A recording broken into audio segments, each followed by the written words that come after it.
اعوذ باللہ من الشیطان الرجیم بسم اللہ الرحمن الرحیم واصطنعتک لنفسی اذهب انت واخوک بآیاتی ولا تنیا فی ذکری اذهبا الی فرعون انہ طغى۔ سورہ طٰہٰ کا دوسرا رکوع ہے۔ اللہ تبارک و تعالی کا ارشاد مبارک ہے کہ موسیٰ علیہ السلام کو پیغمبری عطا کرنے کے بعد اب اللہ تبارک و تعالی نے حکم دیا کہ تم دونوں بھائی یعنی حضرت موسیٰ اور ہارون علیہ السلام میری نشانیاں لے کر فرعون کے پاس پہنچو اور میرے ذکر میں برابر لگے رہنا، اس میں سستی نہ کرنا۔ انہ طغی، فرعون سرکش بنا ہوا ہے۔ فقولا لہ قولا لینا لعلہ یتذکر او یخشی، اس سے جا کر نرمی سے بات کرنا، ہو سکتا ہے کہ تمہاری یہ نرمی اس کے لیے نصیحت قبول کرنے کا ذریعہ بن جائے یا وہ اپنے رب سے ڈر جائے اور اپنی سرکشی سے توبہ کر لے۔ ان آیات مبارکہ میں ہمارے لیے، ہر داعی کے لیے جو دعوت دے اللہ کے دین کی طرف، دو سبق موجود ہے۔ ایک تو یہ کہ ایک داعی حق کو اپنا تعلق اللہ سے مضبوط قائم رکھنا چاہیے اور ہر مشکل میں اللہ ہی سے مدد مانگنی چاہیے۔ دوسرا یہ کہ دعوت کے کام میں ذکر اور صبر اور نرم گفتگو کی بڑی اہمیت ہے۔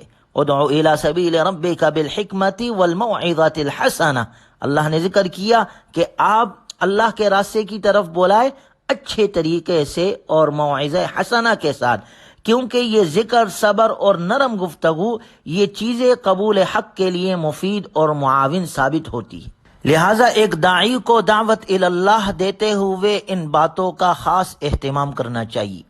چنانچہ اللہ تبارک و تعالی نے حضرت موسیٰ علیہ السلام کو پیغمبری عطا کرنے کے بعد جو دو معجزات دیے، ایک عصا اور دوسرا ید بیضاء، اس کے بعد اللہ نے حکم دیا فَأْتِيَاهُ فَقُولَا إِنَّا رَسُولَ رَبِّكَ، اب اس فرعون کے پاس جاؤ اور اسے کہو اِنَّا رَسُولَ رَبِّكَ فَأَرْسِلْ مَعَنَا بَنِي إِسْرَائِيلَ وَلَا تُعَذِّبْهُمْ، کہ ہم دونوں تمہارے رب کے پیغمبر ہیں، اس لیے بنی اسرائیل کو ہمارے ساتھ بھیج دو اور انہیں تکلیفیں نہ پہنچاؤ۔ قَدْ جِئْنَاكَ بِآیَةٍ مِّن رَّبِّكَ، ہم تمہارے پاس تمہارے رب کی طرف سے نشانی لے کر آئے ہیں۔ وَالسَّلَامُ عَلَىٰ مَنِ اتَّبَعَ الْهُدَىٰ، اور سلامتی ہے اسی کے لیے جو ہدایت کی پیروی کرے۔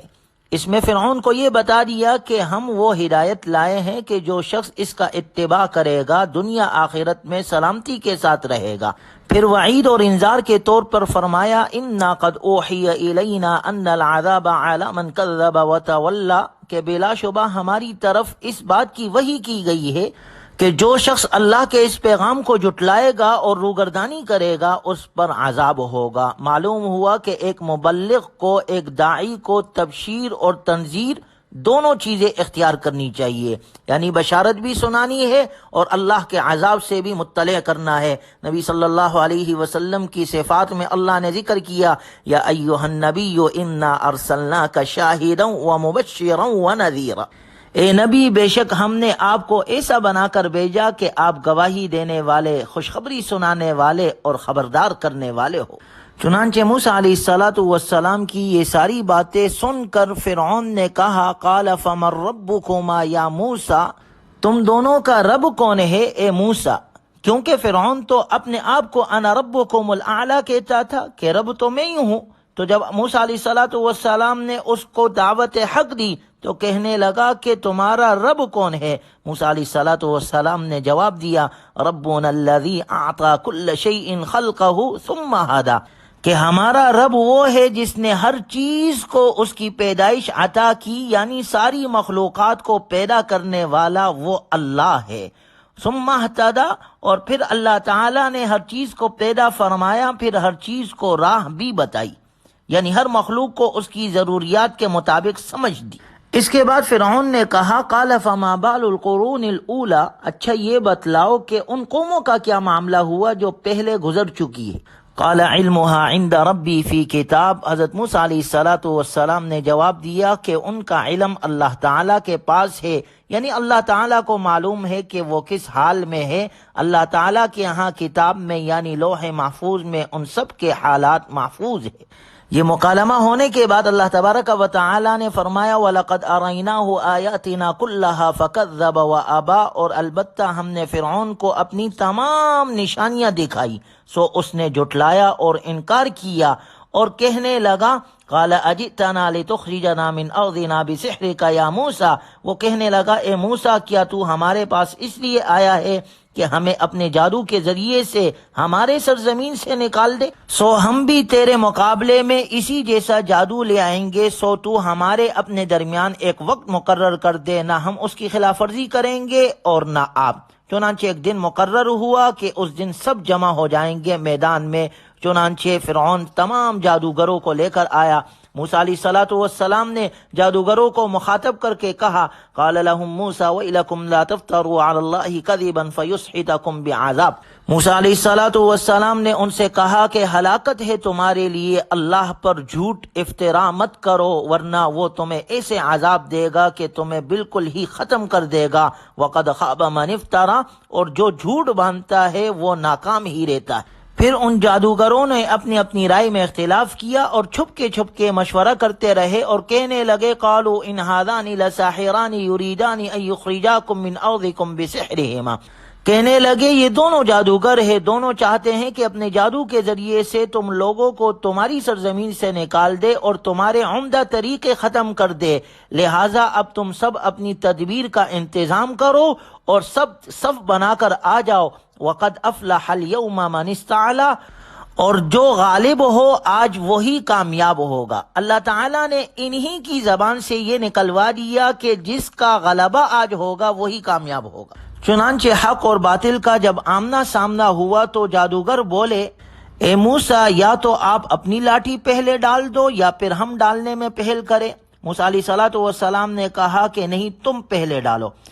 بس پھر اچانک ان کی ڈالی ہوئی رسیاں اور لاٹھیاں ان کے جادو کے نتیجے میں موسیٰ علیہ السلام کو ایسے محسوس ہونے لگی جیسے دوڑ رہی ہے۔ فَأَوْجَسَ فِي نَفْسِهِ خِيفَةً مُوسَىٰ قُلْنَا لَا تَخَفْ إِنَّكَ أَنْتَ الْأَعْلَىٰ، اس پر موسیٰ علیہ السلام کو اپنے دل میں کچھ خوف محسوس ہوا۔ ہم نے کہا ڈرو نہیں، یقین رکھو تم ہی سربلند رہو گے۔ موسیٰ علیہ السلام کو جو یہ خوف محسوس ہوا یہ ایک طبعی خوف تھا، اور اس لیے تھا کہ ان جادوگروں نے جو کچھ دکھایا وہ ظاہراً اس معجزے سے ملتا جلتا تھا جو حضرت موسیٰ علیہ السلام دکھا چکے تھے، لہذا خوف یہ تھا کہ لوگ حضرت موسیٰ علیہ السلام کے معجزے کو بھی کہیں جادو ہی نہ سمجھ بیٹھے۔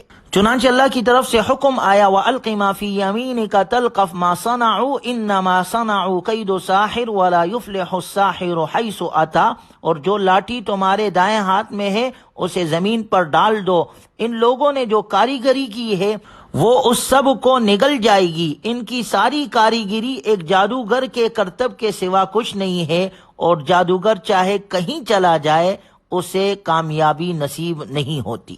چنانچہ اللہ کے وعدے کے مطابق جب حضرت موسیٰ علیہ السلام نے اپنا عصا زمین پر پھینکا تو اس نے ایک اژدہا بن کر جادوگروں کے بنائے ہوئے جعلی سانپوں کو ایک ایک کر کے نگل لیا۔ اس پر جادوگروں کو یقین ہو گیا کہ یہ جادو نہیں ہے بلکہ حضرت موسیٰ علیہ السلام اللہ کے سچے رسول ہے، یہ ان کا معجزہ ہے۔ چنانچہ وہ سجدے میں گر پڑے۔ یہاں یہ بات قابل ذکر ہے کہ قرآن کریم نے ان کے لیے سجدے میں گر گئے کے بجائے سجدے میں گرا دیے گئے فرمایا ہے۔ اس میں اشارہ یہ ہے کہ حضرت موسیٰ علیہ السلام نے جو معجزہ دکھایا وہ اس درجے مؤثر تھا کہ اس نے انہیں بے ساختہ سجدے میں گرا دیا۔ اور ان سب جادوگروں نے کہا، آمنا برب ہارون و موسیٰ، ہم ہارون اور موسیٰ علیہم السلام کے رب پر ایمان لے آئے۔ قال آمنتم له قبل ان آذن لكم، فرعون نے کہا کہ اس سے پہلے کہ میں تمہیں اجازت دوں تم موسیٰ پر ایمان لے آئے، بے شک وہ تمہارا بڑا ہے جس نے تمہیں جادو سکھایا ہے، سو میں ضرور ضرور اس طرح سے تمہارے ہاتھ اور پاؤں کاٹوں گا کہ ایک طرف کا ہاتھ ہوگا دوسری طرف کا پاؤں ہوگا، اور ضرور میں تمہیں کھجور کی ٹہنیوں میں لٹکا دوں گا جیسے صلیب پر لٹکا دیا جاتا ہے، اور تم ضرور جان لو گے کہ ہم میں کون سب سے زیادہ عذاب والا ہے۔ قالوا لن نؤثرك على ما جاءنا من البينات والذي فطرنا فاقض ما انت قاض، جادوگروں نے کہا قسم اس ذات کی جس نے ہمیں پیدا کیا ہے، ہمارے سامنے جو روشن نشانیاں آ گئی ہے ان پر ہم تمہیں ہرگز ترجیح نہیں دے سکتے، اب تمہیں جو کچھ کرنا ہے کر لو، تم جو کچھ بھی کرو گے اسی دنیاوی زندگی کے لیے ہوگا۔ انا آمنا بربنا لیغفر لنا خطایانا، ہم تو اپنے رب پر ایمان لا چکے ہیں تاکہ وہ ہمارے گناہوں کو بھی بخش دے اور جادو کے اس کام کو بھی جس پر تم نے ہمیں مجبور کیا، اور اللہ ہی سب سے اچھا اور ہمیشہ باقی رہنے والا ہے۔ یعنی غور کیا جائے اس واقعے سے ہمیں کتنا بڑا سبق ملتا ہے کہ انسان اگر اندازہ لگائے کہ جب ایمان انسان کے دل میں گھر کر جاتا ہے، دل میں رچ بس جاتا ہے، تو وہ انسان کی سوچ اور اس کے ارادوں میں کتنا بڑا انقلاب پیدا کر دیتا ہے۔ یہ وہی جادوگر تھے جن کی سب سے بڑی معراج یہ تھی کہ فرعون ان کو انعام اور اکرام سے نواز کر اپنی خوشنودی اور تقرب عطا کر دے۔ چنانچہ مقابلے پر آنے کے وقت فرعون سے ان کا سب سے پہلے سوال ہی یہی تھا کہ اگر ہم غالب آ گئے تو ہمیں کوئی اجرت ملے گی؟ لیکن جب حق کھل کر ان کے سامنے آ گیا اور اس پر ایمان اور یقین دل میں گھر کر گیا تو انہیں نہ فرعون کی ناراضگی کا خوف رہا، نہ اپنے ہاتھ پاؤں کٹوانے کی کوئی فکر رہی، اور نہ ہی سولے پر لٹکنے کا کوئی خوف رہا، بلکہ کہنے لگے انہ من یأت ربہ مجرما فإن لہ جہنم لا يموت فیہا ولا یحیا۔ ساری دنیا کو یہ پیغام دے کر گئے، حقیقت یہ ہے کہ جو شخص اپنے رب کے سامنے مجرم بن کر آئے گا اس کے لیے جہنم ہے جس میں نہ وہ مرے گا اور نہ جیے گا۔ وَمَن يَأْتِهِ مُؤْمِنًا قَدْ عَمِلَ الصَّالِحَاتِ فَأُولَئِكَ لَهُمُ الدَّرَجَاتُ الْعُلَىٰ، اور جو شخص اس کے پاس مؤمن بن کر آئے گا اللہ کے دربار میں جس نے نیک عمل بھی کیے ہو، تو ایسے ہی لوگوں کے لیے بلند درجات ہے۔